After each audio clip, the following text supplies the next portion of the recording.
Good morning, Mr. Good morning. Moshe. Good to see you again once more, sir. Thank you. Good to see you. How are you doing this morning? Great. Thank you so much. Okay. So last time we discussed about some other issues and how they were actually affecting the state of Maryland. Right. Today we'll be talking about the educational system and what your opinion is regarding what is working and what is actually not working. If you don't mind, would you explain to me what your opinion is regarding the educational system in the state of Maryland? Good morning, Beatrice. Thank you again for joining us. You're the campaign communications director, and we appreciate it. Well, Maryland spends over 18 billion, that's with a B, dollars a year on education, elementary, secondary, and college. People are familiar with the Blueprint for Education was a major funded research program based on the Kirwan Commission. That's Kirwan from the head of the University of Maryland, and they called for an additional $3.8 billion a year on education. Now, that's become, it's passed, it's a bit controversial. Governor Hogan decided not to fully fund Baltimore City and Prince George's County schools, and where primarily those students are from minority backgrounds. But he did create a lockbox for casino revenues. Now, do we really want casino money that's promoting gambling and bad habits to go to education? It just doesn't seem moral and right. Um, we need to do better. Sometimes throwing money at a problem, such as an issue such as important as education, um, must be done carefully. And in fact, there were actually over 6,000 ghost students, meaning students that they had on the records, but they never showed up to school in Baltimore City. So we're spending, you can imagine how much, and they never even came. So right now we're spending $17,300 per student in the state of Maryland. That includes all the way up through college. In Germantown, that's $19.9 thousand per student. That doesn't include private schools. Now, with all that money going into education, are students receiving the best education, facilities, and technology and programs that we have to offer? Are those who send their children to private schools, they're paying double. They're paying for private school and their school. Um, all private schools should provide free food, breakfast, and lunch, as they're now doing this year in California for the first time. I mean, that should be simple. With all this money, we don't even have food for a lot of the folks in inner cities. This makes a big deal on their budget, and they need to, and also the time that students have to focus on schools.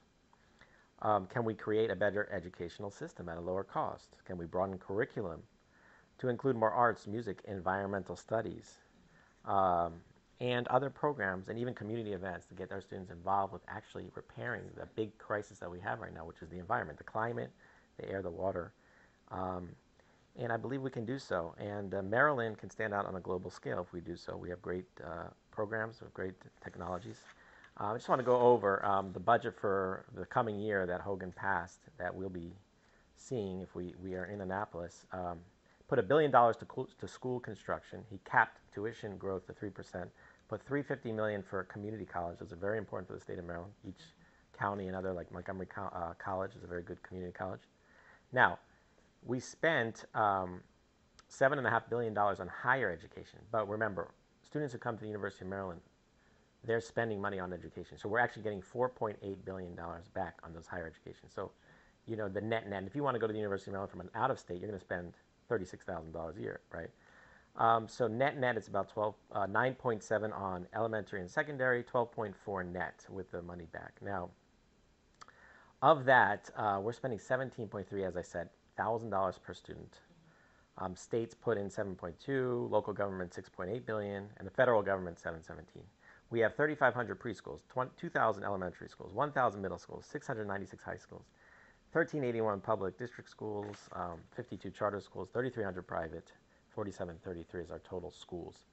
Now, Maryland is actually, according to the U.S. News and World Report in 2021, ranked third in the nation for best high schools, also ranked fourth for best school system. So we're doing great on elementary, secondary, high school. But in colleges, we have 55 colleges, and we're ranked 27th.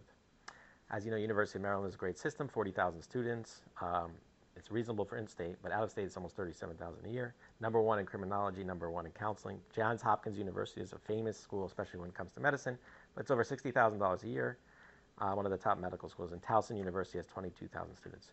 So Maryland needs to really look at increasing the number of colleges, improving the quality of those universities, maybe making a few more medical schools. We don't have enough doctors in the state of Maryland. And other higher education places. We have HBCUs that are great. Maybe we can get Morgan State to make a medical school and put one there. HBCUs could also, I know they're historically black colleges, but what if we expand their offerings, at least on the higher education level, to include more everyone? They were created when African Americans could not get into the regular colleges. Then they created their whole system, 40 HBCUs in the country. So why not, take those to another level? Now include everyone, still have that history of being an HBCU, but now including everyone. Again, we talked about the lockbox. The other big issue is workforce development.